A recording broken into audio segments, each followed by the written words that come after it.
graça e a paz do Senhor, irmãos.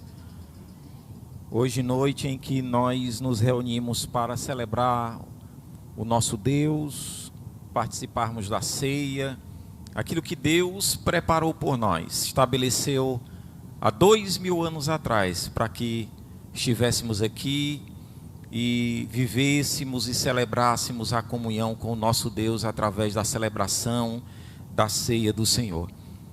Eu quero, sem mais delongas, sem mais demora, eu peço aos irmãos que abram o texto que se encontra no Evangelho de Lucas.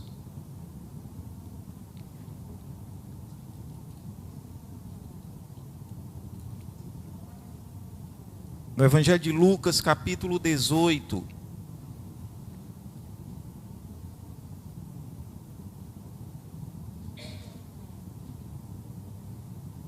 Somente o versículo 26.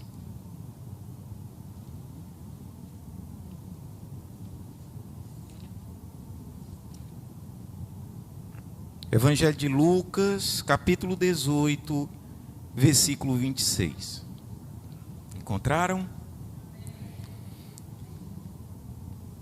Então os que ouviram isso perguntaram: quem então pode ser salvo? Quem pode ser salvo foi a pergunta de Pedro. De todas as questões da vida e indagações existenciais que fazemos, a mais importante é sobre a salvação.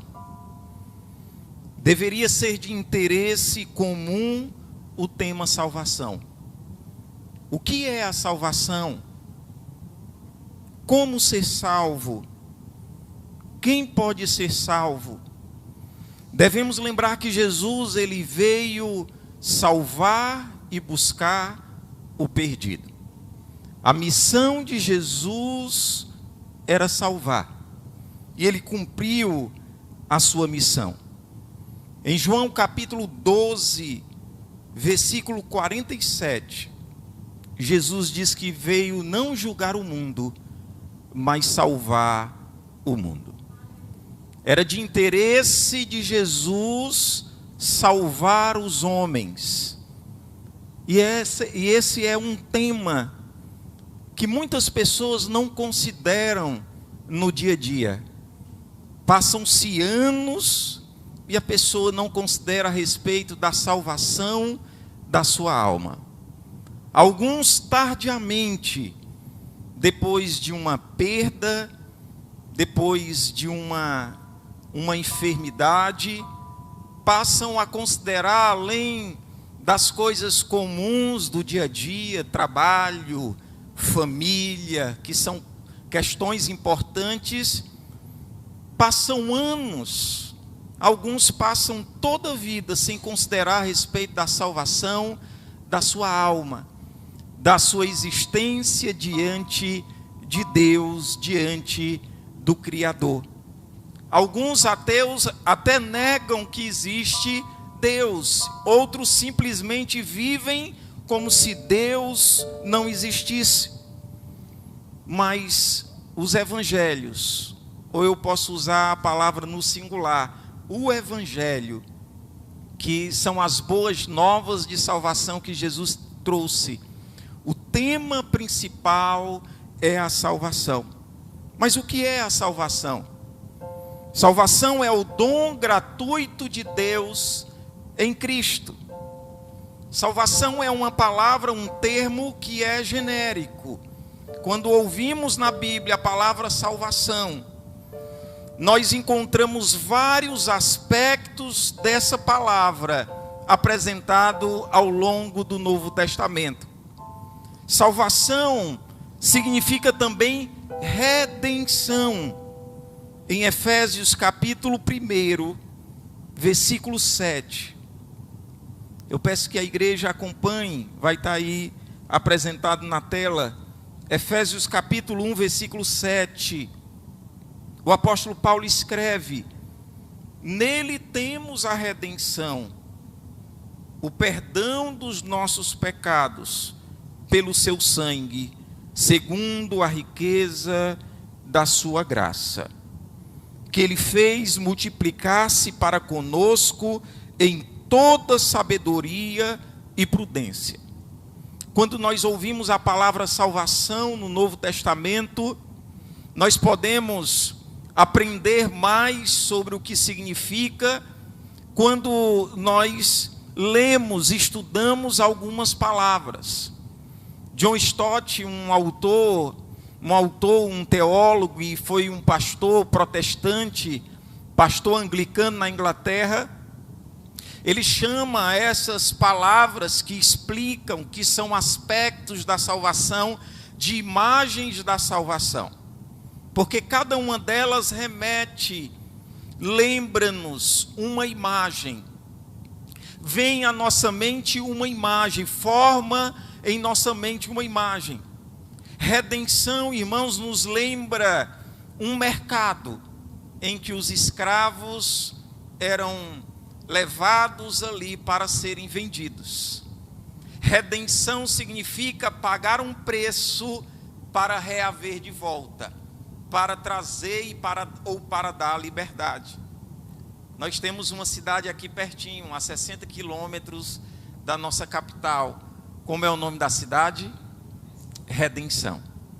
Porque foi a primeira cidade no Brasil a redimir, a resgatar, através de uma lei, através de um ato governamental, a libertação de todos os escravos.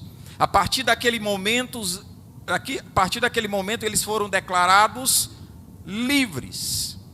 Um preço foi pago para libertá-los. Essa palavra é usada pelo apóstolo Paulo para falar da salvação. Jesus, ele nos salvou, significa que ele nos redimiu, ele nos resgatou, ele nos libertou, ele pagou um preço. Qual foi esse preço? O apóstolo Paulo diz aqui em Efésios, no verso 7, o preço foi o seu próprio sangue. Esse foi o valor pago por Jesus para nos libertar. Libertar de quê? Irmãos, libertar do cativeiro do mundo, dos grilhões do diabo, dos desejos que nos aprisionavam da carne. Jesus nos redimiu. É a primeira imagem, é o primeiro aspecto ou imagem da salvação. Segunda palavra que nós encontramos no Novo Testamento, que explica melhor e mais profundamente o que é a salvação, é a palavra propiciação. Primeira epístola de João, capítulo 2, versículo 2.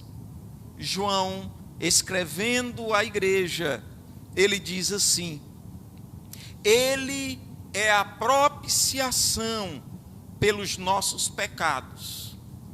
Ele é a propiciação pelos nossos pecados.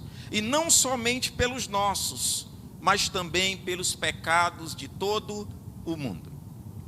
Propiciação fala, remete-nos, lembra-nos a imagem do templo, em que a pessoa diante do sacerdote trazia o seu sacrifício.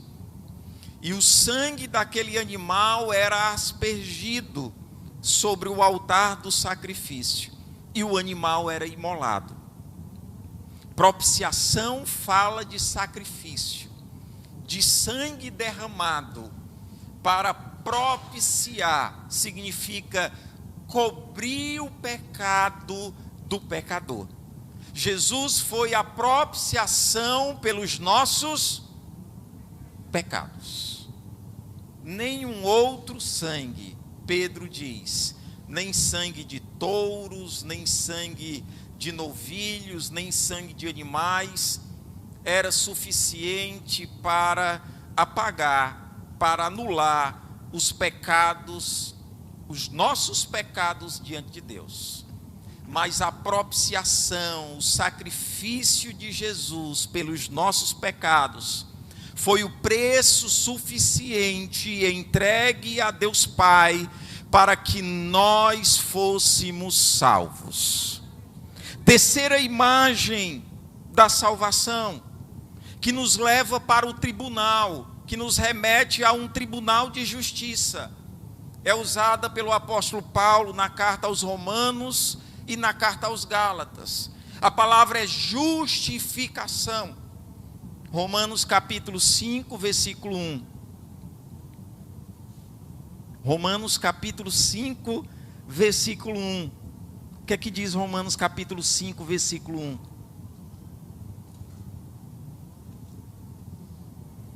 Portanto, justificados pela fé, temos paz com Deus por meio de nosso Senhor Jesus Cristo. Justificados pela fé, temos paz com Deus por meio do nosso Senhor Jesus Cristo. Nós fomos declarados justos. Se a sua versão é o Novo Testamento, linguagem de hoje, pode, no lugar de justificação, pode não estar no lugar de justificação a palavra aceitos, que é uma tradução para alcançar um maior número de leitores, mas acaba perdendo o significado original da palavra. A palavra justificação nos leva a um tribunal de justiça. Deus é o juiz, nós éramos os réus, Jesus o nosso advogado, nós fomos julgados por nossa culpa, mas o nosso advogado fiel, Jesus Cristo, ele tomou a nossa causa, ele intercedeu em nosso favor, a nossa causa foi declarada nula. Na verdade, a nossa culpa foi rasgada, foi anulada. O juiz diz: não há culpa nenhuma nele. Mas não pelo nosso mérito, irmãos. Pelo mérito de Cristo Jesus. Olha, Deus, Espírito Santo, é sábio em inspirar, soprar sobre o apóstolo Paulo e outros escritores do Novo Testamento, o apóstolo Pedro, o apóstolo Tiago, João, para nos explicar o que é a salvação. Salvação significa a libertação dos pecados, redenção.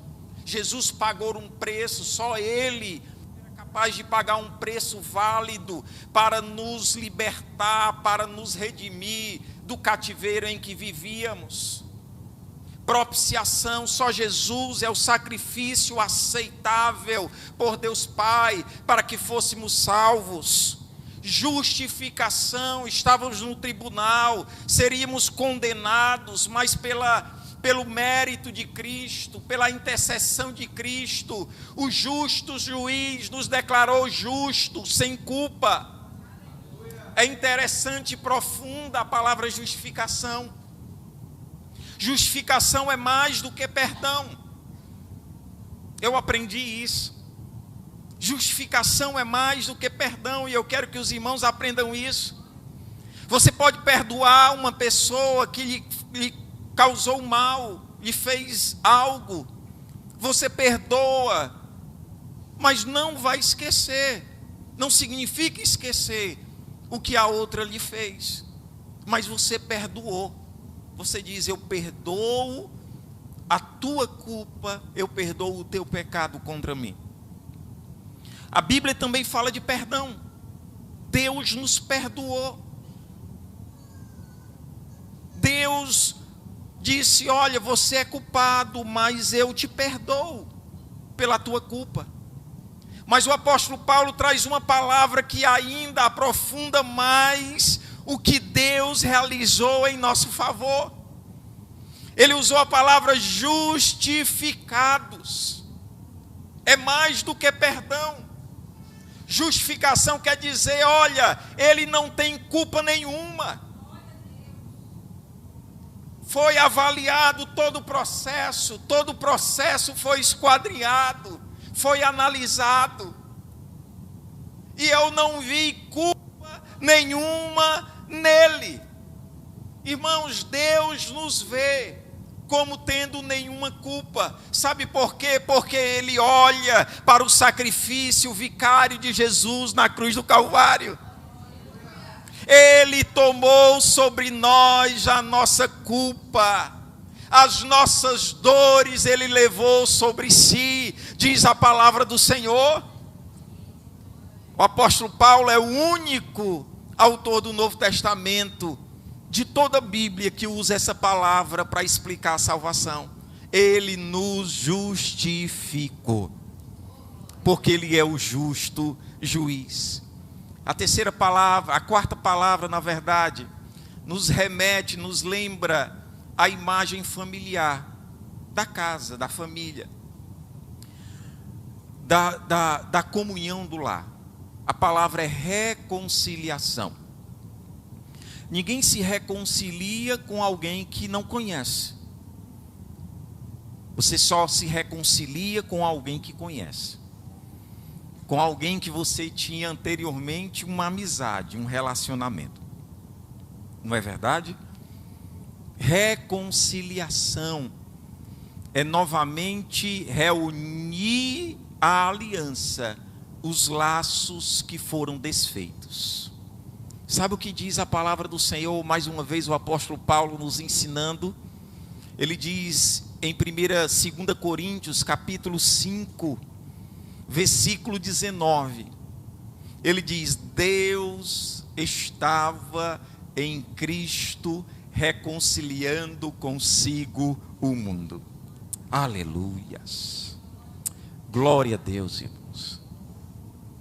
Deus estava em Cristo reconciliando consigo o mundo. O mundo aí tem um sentido de homens, de humanidade. Deus estava em Cristo reconciliando consigo o mundo. Havia uma inimizade. Sabe quem provocou essa inimizade? Fomos nós. Foi o homem e o seu pecado. Viramos as costas para Deus. Nós dissemos: olha, Deus, eu não quero conversa contigo, eu não quero história contigo. Eu vou seguir e tomar o rumo da minha vida, eu vou fazer apenas aquilo que eu desejo. Eu fiz isso até os 24 anos de idade. Desde a idade da consciência até os 24 anos, eu não queria conversa com Deus, papo com Deus. Até os 24 anos, eu conhecer o Evangelho de Cristo, Jesus foi me apresentado, o Senhor me chamou, e eu disse: sim, Senhor, eis-me aqui. E houve uma reconciliação, irmãos. Amizade que fora desfeita, não por Deus, porque Ele não nos abandona. Ele me chamou desde os 18 anos de idade, e eu procrastinando, e eu ali, como é que é a palavra, irmãos? Eu usei a palavra mais difícil.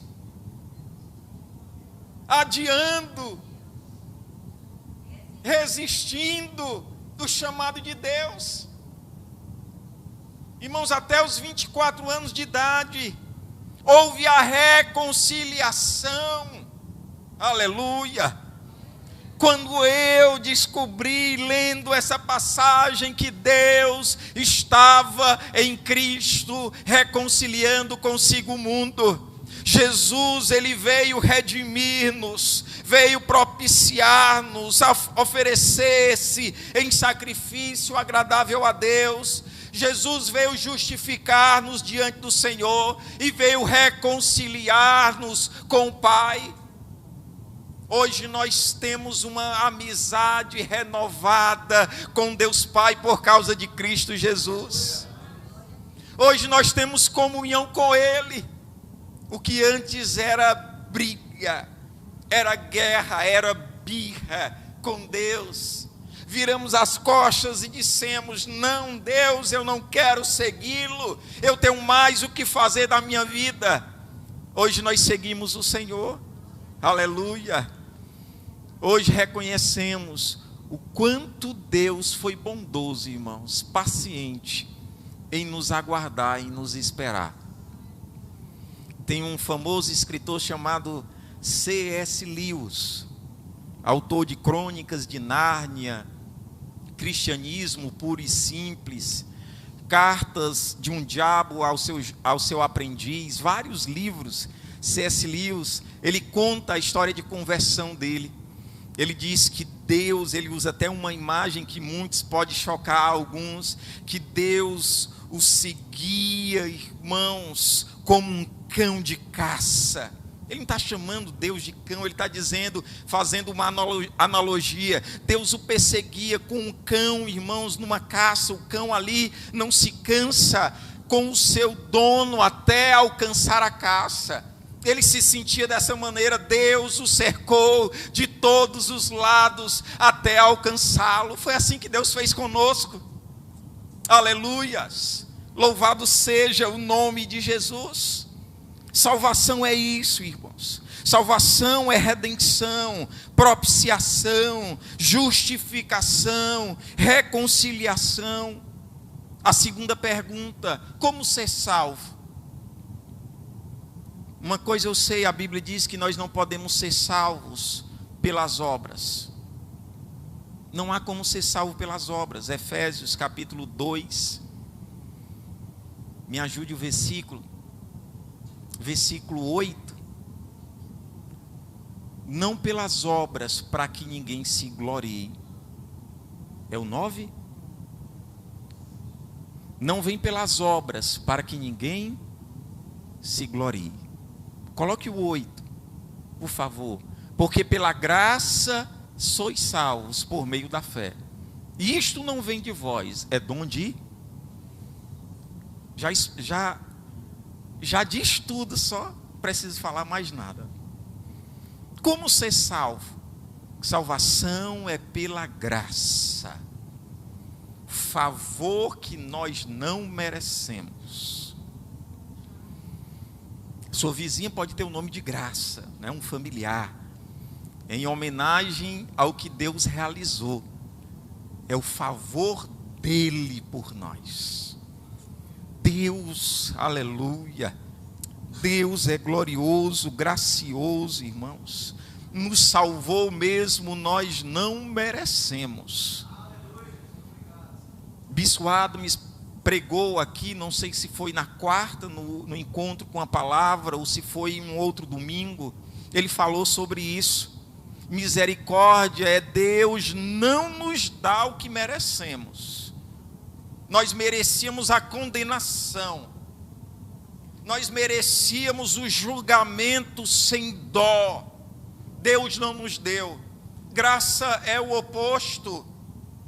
Deus nos dá, irmãos, pela sua graça. Deus nos oferece gratuitamente o que nós não merecemos. É a salvação, esse dom maravilhoso de Deus. Mesmo que você não venha receber mais nada, você esteja na igreja, servo de Cristo, discípulo do Senhor, anos a fio, ano após anos na igreja, você nunca vem aqui contar um testemunho dizendo: olha, Deus me deu isso e me deu aquilo. Você já recebeu o maior presente e maior dádiva que o Senhor pode lhe dar, que é a salvação. Aleluia! Com isso já devemos estar mais do que satisfeitos, irmãos. Deus é um Deus gracioso. Não é a questão de fazer. O versículo que nós lemos faz parte de um contexto. Todo texto tem um contexto que o circunda, que está em torno. Não temos como compreender essa pergunta de Pedro, essa indagação de Pedro, se nós não lermos todo o contexto. Foi o que nós não fizemos aqui, porque eu queria me concentrar aqui nessa pergunta e falar mais um pouco de salvação nessa noite. Esse texto faz parte de um contexto. Um jovem rico veio até Jesus e fez uma pergunta a Jesus: o que deveria fazer para herdar a vida eterna? O que é que eu devo fazer? Ele chegou até Jesus, reconhecendo como um rabi, como um mestre, e perguntou: o que é que eu tenho que fazer? Irmãos, nós não temos que fazer nada. Primeira coisa, a pergunta foi mal elaborada. Não é em termos de fazer. Nós não precisamos fazer nada. Nós só precisamos crer. Nós precisamos acreditar em Jesus. Ouvir o Evangelho e crer que Ele é o nosso Senhor e Salvador. Mas é só isso, pastor? É só isso? É bíblico. Pela graça nós somos salvos, mediante a fé. Não vem de vós, não vem de nós, é dom, presente, dádiva de Deus. A pergunta do jovem rico foi mal feita. Nós não precisamos fazer nada, não é por obras. Certa vez um testemunho de Jeová bateu à minha porta. Era um senhor muito distinto, com aquela maleta, pano passado, muito elegante, e eu disse que não teria tempo de recebê-lo, que uma outra oportunidade ele poderia passar e nós conversarmos mais. Mas aí eu disse a ele: eu queria fazer só uma pergunta para você. Você acredita que somente aqueles que fazem parte da sociedade Torre de Vigia, é o grupo que eles se autodenominam assim, Sociedade Torre de Vigia, somente aqueles que fazem parte dos testemunhos de Jeová, da Sociedade Torre de Vigia, serão salvos? E ele, sem titubear, sem pensar duas vezes, ele afirmou positivamente: sim. Eu disse: tudo bem, então um outro dia, se o senhor passar aqui, nós iremos conversar. Ele nunca mais passou, mas ele foi sincero. Nós crentes em Jesus, nós não afirmamos quem faz parte da igreja de Deus em Parque Dois Irmãos, quem faz parte da igreja de Deus no Brasil, quem faz parte da igreja de Deus no mundo, quem faz parte da Assembleia de Deus, Igreja Presbiteriana, Igreja Batista, Igreja Congregacional, qualquer outra denominação será salvo. Não, são aqueles que creem em Jesus Cristo como Senhor e Salvador.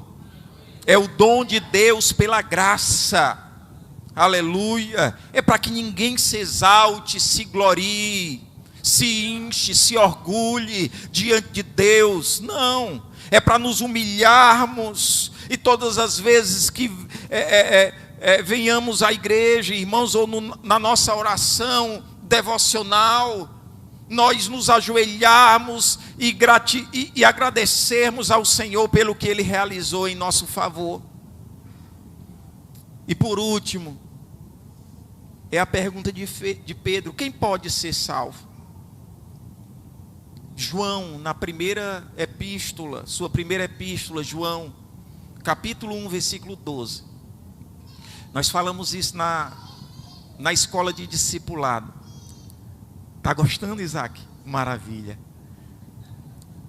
Estou recebendo aqui o feedback do Isaac. Irmãos, o texto de João diz: a todos quantos o receberam, deu-lhes o poder de serem feitos filhos de Deus. Quem pode ser salvo? Rico. O rico poderia sim. Ele optou ficar com as riquezas dele. Jesus queria dá-lo uma riqueza muito maior, uma riqueza muito mais profunda. Ele não quis. Desanimado e triste, ele saiu. Jesus salvou o rico Zaqueu, que o texto bíblico, logo no capítulo 19, olha o contexto. No capítulo 19, no capítulo 18 que nós lemos, Pedro faz a pergunta: se esse homem rico, piedoso na religião judaica, ele não pode ser salvo, quem poderá ser salvo?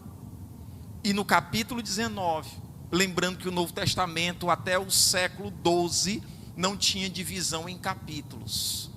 Até o século 15 não tinha divisão em versículos. Então era um texto só. Então o contexto maior do capítulo 19 é o capítulo 18, que nós temos que ler atentamente. Pedro fica surpreso, porque o entendimento da época é que o rico recebia o favor de Deus, tinha muitas riquezas porque Deus o abençoava, Deus multiplicava os seus bens, Deus enchia a sua despensa. É a teologia da prosperidade hoje, está errado. A relação com Deus não é uma relação mecânica, irmãos, de causa e efeito. Não é assim, é muito mais complexa. Pedro ficou surpreso, porque comungava, seguia as mesmas ideias sobre a comunhão com Deus do seu povo. Ficou surpreso todos. E agora, quem pode ser salvo?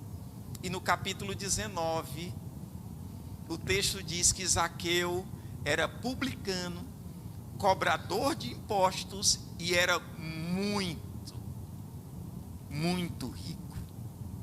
Deus tem poder de salvar o rico, como Zaqueu.